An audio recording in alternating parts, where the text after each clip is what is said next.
Kay nong to siya. Nang sida ka tuksang ino. Nene. Nene. Tamo. Nene laite. Kay tel saki. Chalo. Nasa irum to chalo. Mathong ram khangdaba. Sietli chari tuga mathong chaba thabak ti oiramoine. Ai apamane.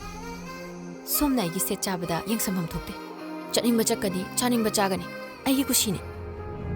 Nanggi aninga pambado mafam sida tawbe yaro. Atopa mafam dei tawbe yai. Ai gi sida di yaro. Rain sida lady se. Sale piraga lady ba. Free de labor natte. Mapuer di atu kaudaba fai. Mase ai gi imung de yelakadam nupini. Kaino kamai yelaktoino. Akhoi sana thoibu mana phana bonari. Sanathoi bo phasanu kaino. Masak adam phajai masak phajaba nupina phababu kaidawe hage. Ai gi yumda khongun tarak pusaro. Hek taraba. Nang sidagi sum henjaladine.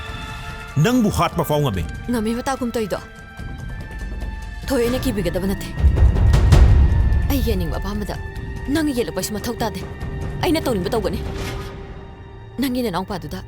Ai na soidana legani. Ngasi nak nangam dasu. Matung matam yam dai. Mana nupi thigera thiroira. Lohongera. Ai di khomam sungan haloi.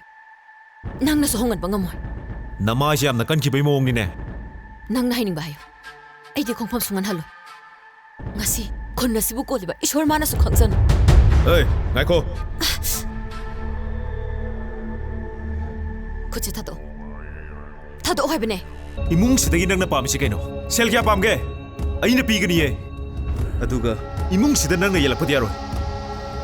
Wa se sai da lo shin che. Leikai gi mi myam su leiri. Nang leikai ba khang drsu ai di kai ba khange. Phagiro ha. Nupi bunchi sibu phagiro. Sana potlo. Sel khara paire haiduna nupi gi punchi bu kashu leitana khanba. Ai ngonda di yaroi.